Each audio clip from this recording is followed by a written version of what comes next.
Hi everyone. இன்னைக்கு பார்த்தீங்கன்னா நம்ம வீரா மாறன்ல நம்ம வீரா வந்து ரொம்பவே புத்திசாலித்தனமாக எப்படி தான் நம்மளோட பிருந்தாவை கண்டுபிடிச்சாங்க, அது ரொம்பவே பயங்கர சுவாரஸ்யமாக இருந்தது. அதை பற்றி தான் பார்க்க போகிறோம். இந்த வீடியோ பிடிச்சிருந்தா லைக் பண்ணுங்கள் அண்ட் மறக்காமல் சப்ஸ்கிரைபும் பண்ணுங்கள். வாங்க வீடியோக்குள்ளே போகலாம். அதாவது பார்த்தீங்கன்னா நேற்றுக்கு நம்ம விஜய் வந்து யாருக்கும் தெரியாமல் பிருந்தாவை வந்து கடத்தி கொண்டு போயிட்டு நம்ம வாட்டர் டேங்க்கில் போட்டுட்டாங்க. ஸோ இப்போ வந்து என்ன நடக்குதுன்னு பார்த்தீங்கன்னா காத்தால எஞ்சோடனே நம்ம வீரா வந்து வீடு ஃபுல்லாக தேடிட்டு இருக்காங்க. வேரிஸ் பிருந்தான்ற மாதிரி எல்லார்கிட்டையும் சொல்லிகிட்டு இருக்காங்க. எல்லாரும் பல இடத்துல தேடிட்டு இருக்காங்க. அதே மாதிரி அவங்க அம்மாவுக்கு கால் பண்ணுறாங்க.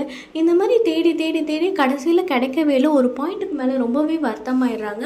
அதுக்கு நடுவில் பார்த்திங்கன்னா நம்ம விஜய் வந்து நடிக்க ஆரம்பிச்சிடுறாங்க. விஜய்கிட்ட வந்து நீ ஏதாவது சொன்னியா பேசுனியா அப்படின்ற மாதிரி கேட்கும்போது இந்த பாருங்கள் நான் எதுவும் சொல்லலை, இந்த வீராக்கா தான் இப்படி பிரிக்க அப்படின்ற மாதிரி டைலாக்லாம் பேசி பேசி வந்து எல்லாரையும் குழப்பி விட்டுட்டாங்க. ஸோ எல்லோரும் அந்த டைமில் விஜய் எழுதுனால விஜய் மேலே இருக்க சந்தேகமும் போயிடுச்சு அந்த இடத்துல. பட் எல்லாருமே பயங்கரமாக தேடும் போது மாறன் வந்து கிணத்துலலாம் எட்டி பார்க்குறாரு. ஏதாவது முடிவு எடுத்துட்டாலோ நம்ம பிருந்தா அப்படின்ற மாதிரிலாம். கடைசியாக வந்து என்ன ஆகுதுன்னா ரொம்ப தேடிட்டு ஒரு பாயிண்ட்டுக்கு மேலே வீராவால் சுத்தமாக முடியல. அழுது ஒரு பக்கமாக உட்காந்துடுறாங்க. அதுக்கப்புறமா மாறன் வந்து பேசுகிறாரு, நீ கவலைப்படாத, முதல்ல அழறதை நிறுத்து, நீ போயிட்டு அழறதை நிறுத்திட்டு வா, நம்ம போயிட்டு போலீஸ் ஸ்டேஷனில் கம்ப்ளைண்ட் கொடுத்துடலாம், நீ போயிட்டு மூஞ்சி கழுவிட்டு வா அப்படின்னு சொல்லிட்டு அனுப்புகிறாரு. அனுப்புனதுக்கப்புறமா என்ன ஆகுதுன்னு பார்த்தீங்கன்னா நம்ம வீராவும் வந்து சரி ஓகே நம்ம இப்போ அடுத்தது ஏதாவது தேடணும், ஸோ அதுக்காக நம்ம போகணும் ரெடி ஆகணும்னு சொல்லிட்டு அவங்களும் போயிட்டு என்ன பண்ணுறாங்கன்னா வாஷ் பேஷனில் வந்து டேப் இருக்கும்ல அதை ஓப்பன் பண்ணிவிட்டு ஃபேஸ் வாஷ் பண்ணலான்னு சொல்லிட்டு அவங்க தண்ணி எடுத்து அவங்க வந்து ஃபேஸில் வந்து அப்ளை பண்ணும்போது அந்த வாஷ் பேஷனோட வந்து பார்த்திங்கன்னா ஃபுல்லாகவே வந்து white colour wash basin. So அதனால அங்கே வந்து பார்த்திங்கன்னா பிருந்தா வந்து போட்டுட்ருக்க ட்ரெஸ் வந்து பார்த்திங்கன்னா ப்ளூ கலர்.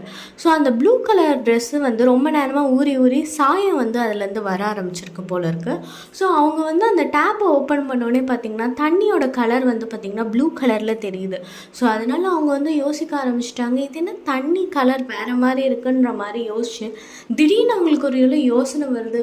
ஒருவேளை இந்த தண்ணி வந்து எங்கேருந்து வருது, டேங்க்லேருந்து வந்து ஒருவேளை பிருந்தா அந்த டேங்க்கில் இருக்கக்கூடாதான்னு சொல்லிட்டு குடுன்னு ஓடி போயிட்டு அதுக்கப்புறமா ஏறி கடைசியாக வந்து பார்த்திங்கன்னா பிருந்தாவை எப்படியோ கண்டுபிடிச்சிடுறாங்க. ரொம்பவே சுவாரஸ்யமாக இருந்தது. ஸோ இந்த மாதிரி அடுத்தடுத்து என்னென்ன சுவாரஸ்யமான விஷயங்கள்லாம் இருக்குன்றதை நம்ம கண்டிப்பாக பார்க்கலாம். இந்த வீடியோ பிடிச்சிருந்தா லைக் பண்ணுங்கள் அண்ட் மறக்காமல் சப்ஸ்கிரைப் பண்ணுங்கள். தேங்க்யூ ஃபார் வாட்சிங்.